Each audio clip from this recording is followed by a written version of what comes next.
Good morning, everybody. Mike Vaki, Princetontrader.com, here with your Tuesday morning market webcast. Okay, didn't do a webcast yesterday. Honestly, we were just so darn busy trading.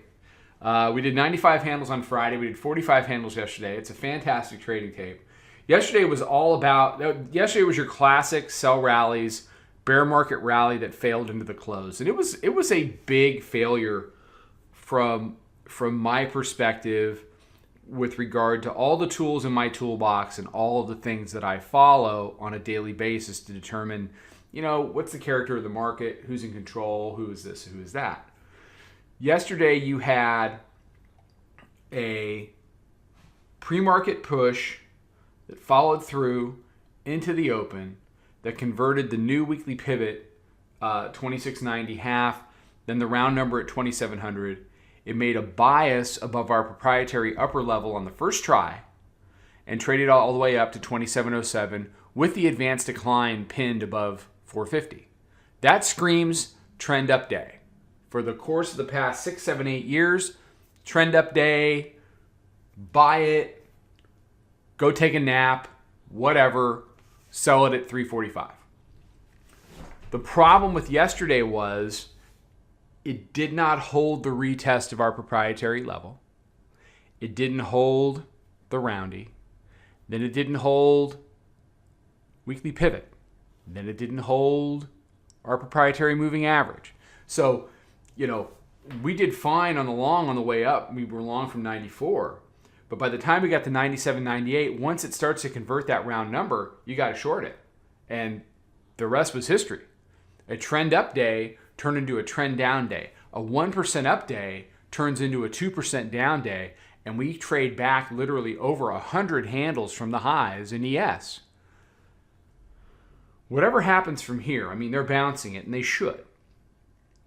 You have got to respect the fact that underneath it all, the character of this market has been slowly changing and has now, in my opinion, it has changed.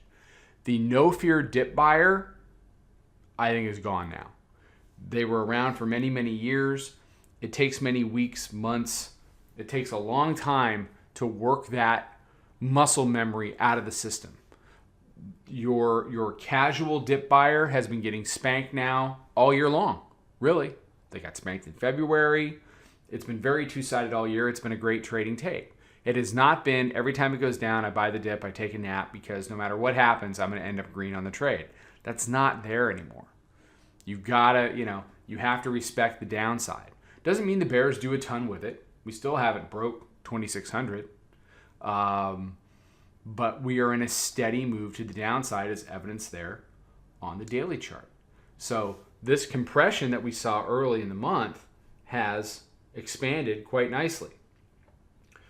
What you're also seeing now is these Bollinger Bands are getting pretty, we're over 10. We're in the area of around 12 and a quarter on the bandwidth. So we're really blown out to the downside. Doesn't mean that every bear market rally isn't going to get sold. Every bear market rally has been sold. And that should continue to play out until we take back the 200-day and until we take back the daily midband, which, as I mentioned, is going to begin to dive rapidly. We talked about that late last week. It's going to dive rapidly. And we're going to meet up with it next month as a function of time or as a function of price. And that's going to be high noon, in my opinion. So here's your hourly chart.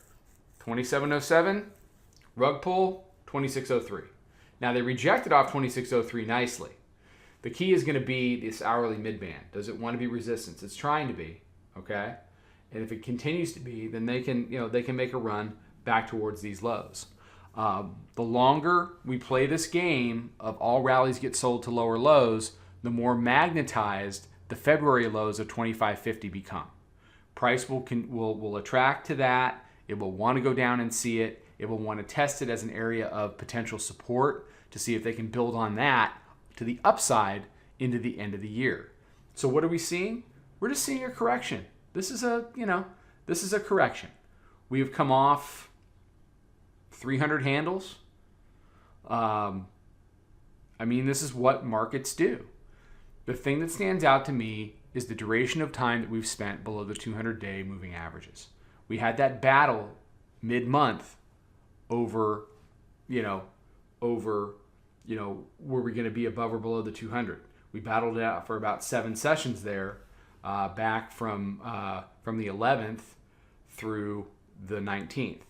On the 22nd, week ago Monday, it finally made up its mind that it was going to be resistance and we were going to go down, and we went down in a big way. So let's watch the hourly mid-band today. Let's watch the Globex low. Let's see if they want to do a higher low versus that 2603 and build on it, or if we're just going to head right back down. I think the bulls have a little bit of a chance today for a retrace. I think it's going to be a whippy, choppy morning. I think they're going to fight over some areas off the open. And then, the first 15, 20 minutes have been pretty whippy lately. And all you can really do is just wait for it to play out, figure out the direction, and then go with it, which is what we've been doing with a lot of success. So everybody have a great day. We'll be out with some more stuff on social in a bit. Come check us out. We'd love to meet you. Take care. Trade them well. Follow us over on Twitter, Instagram, and Snapchat at Princeton Trader. Check us out on Facebook and join us for a free trial at www.princetontrader.com. Trade them well.